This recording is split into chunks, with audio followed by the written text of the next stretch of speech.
Have you ever heard of moral foundations theory? I hadn't either. It's new to me, but I'll tell you what it is. Moral foundations theory. It is a social, psychological idea that tries to explain why we make the decisions that we do. We all have these moral human reasonings, but why? Where do they come from? In other words, moral foundations theory is the ground in which our decisions are born. Think about the name, moral foundations. It's the ground in which our decisions are made. It helps us answer why we make the decisions that we make. And apparently, in moral foundations theory, and there's a lot of scientific research that goes behind this. This is not made up. There are 6 different foundations think of them as like types of soil for what grows or what decisions and why we make decisions. The 6 different reasons or areas are these, and you may want to write them down. Justice, compassion, purity, loyalty, authority, and liberty. I'm going to say those again in a minute. Sometimes we seek justice, or we feel like we need to fight for something that is right in us. Other times, we make hard decisions based on compassion or authority. So here's a real life example. A family called me when I was in the office one day and they needed help with an electric bill. This happens quite often, weekly actually, so much so that we've developed an intake process for how we take phone calls for families that are in need. Their story was a tearjerker.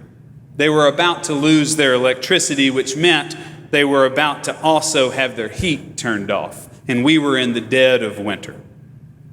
So the family calls me on the phone. I'm hearing their story, and I got to be honest, I'm moved with compassion by it. But as they're talking, their story, it sounds eerily familiar, and so do their names. I take down all the information, I follow our intake process, I get the folder where we keep records of all the families that we've helped over the last several years, and sure enough, 5 months prior, we paid to keep their water from turning off. Now, what you may not know is that since we only have limited funds to help our community, we use our fellowship fund for that, we've set our own internal policies that we only help the same family once every so often. And we know what that number is in our mind, but we don't advertise it to the community. It's just something that we've created internally to handle the volumes of families who are in need in our community and who call us. It's kind of our own personal checks and balances to create a system as equitable as possible. Okay, so I'm on the phone with a family. They're about to lose their heat. I'm hearing their story, and I've got to make a decision. We've just helped this family a few months prior. It would break our own policy to help them again. So how do I make this decision? What ground is birthed from this decision? Do I make it out of justice?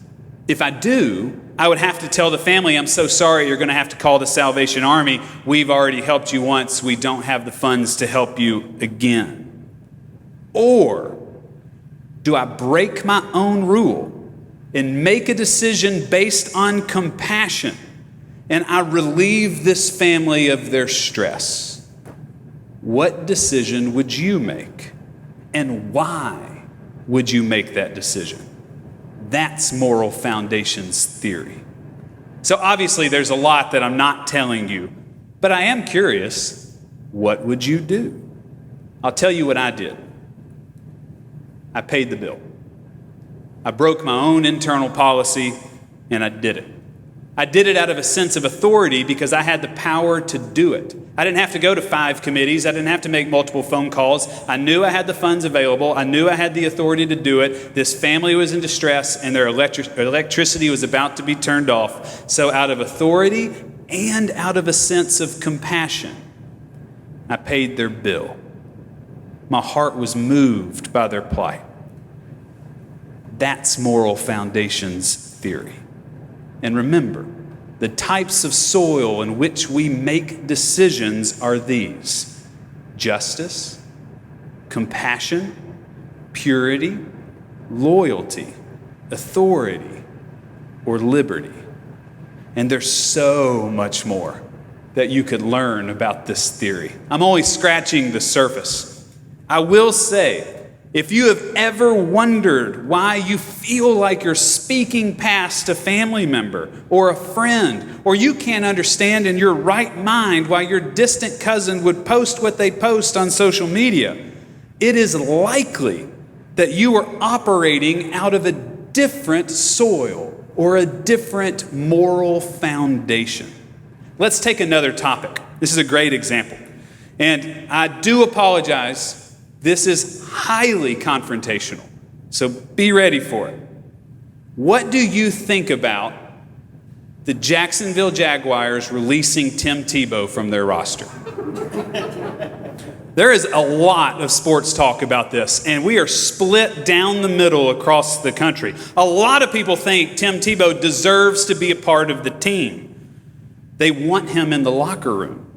Perhaps they're acting out of a sense of loyalty or even a sense of purity because he's such a good guy. He's good for the team to be in the locker room. He's good for the sport to have him on TV. And they think out of purity and loyalty to the game and to the person that he deserves a place on the roster.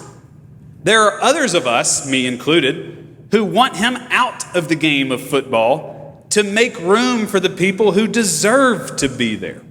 Moral foundations theory would say that I'm choosing a path that's birthed from justice. He has not earned a spot on the roster.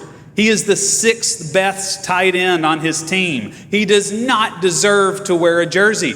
Make him a coach if he's that good.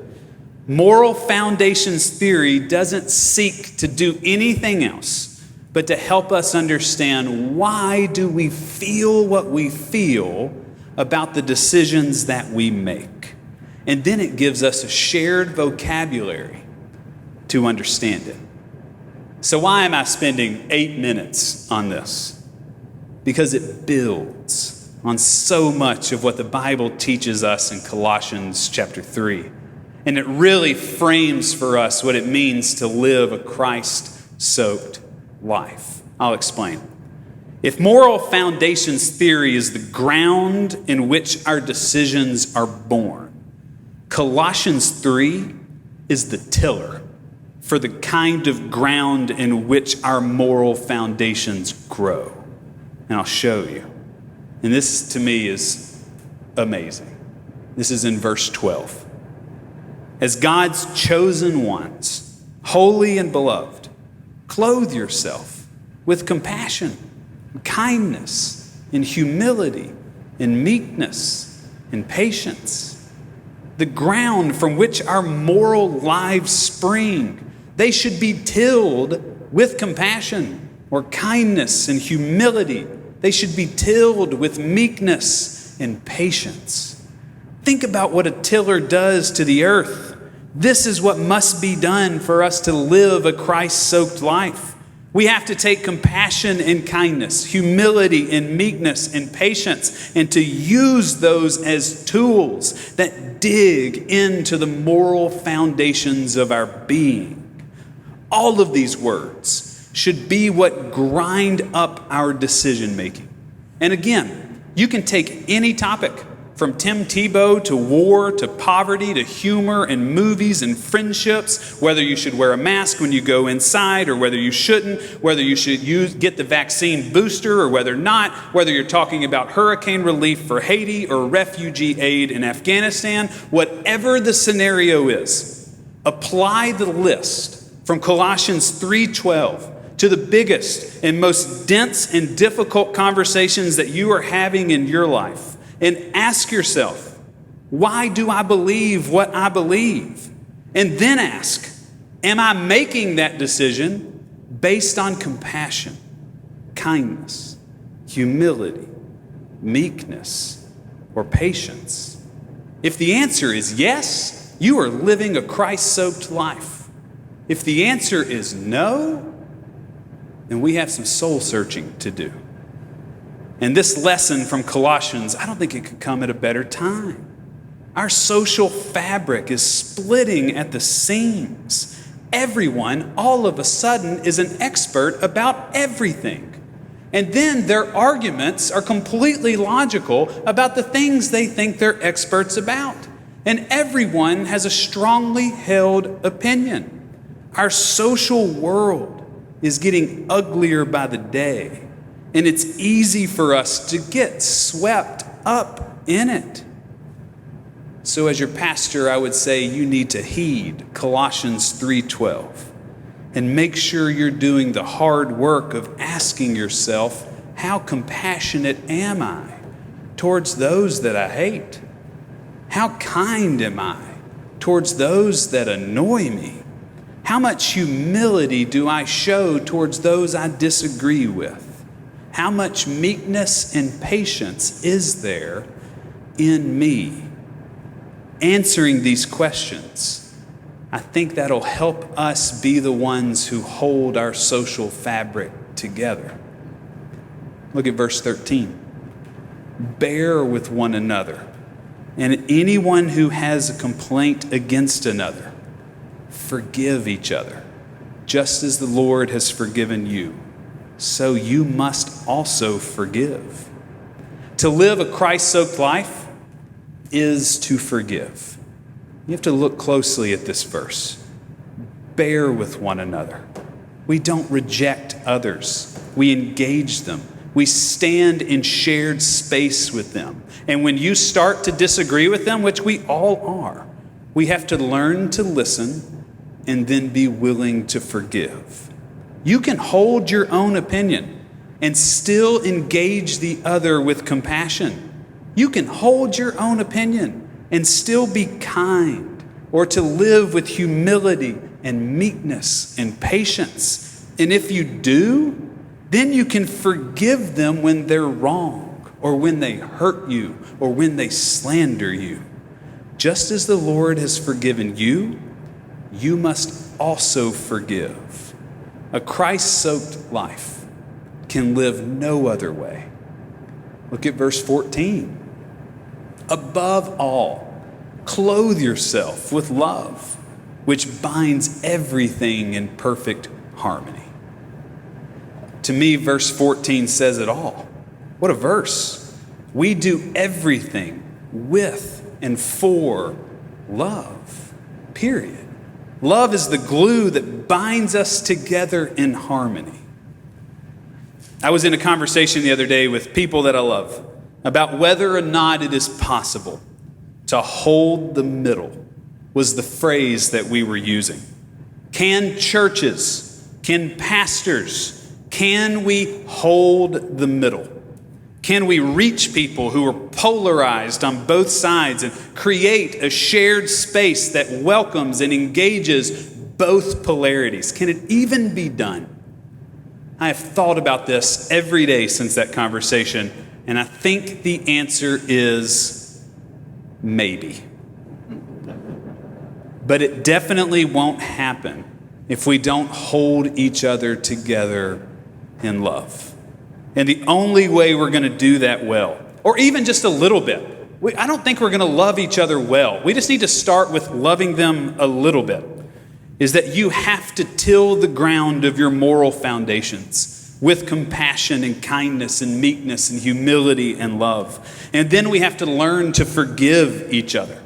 If church is going to continue to be a place that can hold the polarities of the world, then it must learn to forgive and then to live with each other. And that's what you hear in verses 15 and 16. This is how we can do it. Verse 15. Let the peace of Christ rule in your hearts, to which indeed you are called in the one body, and be thankful. Let the word of Christ dwell in you richly. Teach and admonish one another in all wisdom, and with gratitude in your hearts sing Sing psalms and praises and hymns and spiritual songs to God. To me, this is how the church can hold the middle. But it will only hold the middle if the middle ground is soaked in worship around Christ. Anne Lamott has a new book out, and she's one of my favorite authors. And there is a refrain that she uses throughout each chapter of her new book. And the refrain is, "The center may just hold." It can, if we take verse 17 seriously. And whatever you do, in word or deed, do everything in the name of the Lord Jesus. And that about sums up Colossians. In whatever we do, our actions or thoughts or decisions or opinions or our social media presence, our anger, our shame, our resentment, and all of our jokes and the people we associate with, those that we give money to, in all that we do, in whatever that we do, in both word and deed, what we say, who we say it to, what we do and who we do it with and to, what we do and what we say, all of it has to be done in the name of the Lord Jesus Christ. That's what Colossians means by living a Christ-soaked life. So let me ask you, what tools are tilling the ground of your moral foundations? If they aren't from Colossians 3, then they are not Christ-soaked.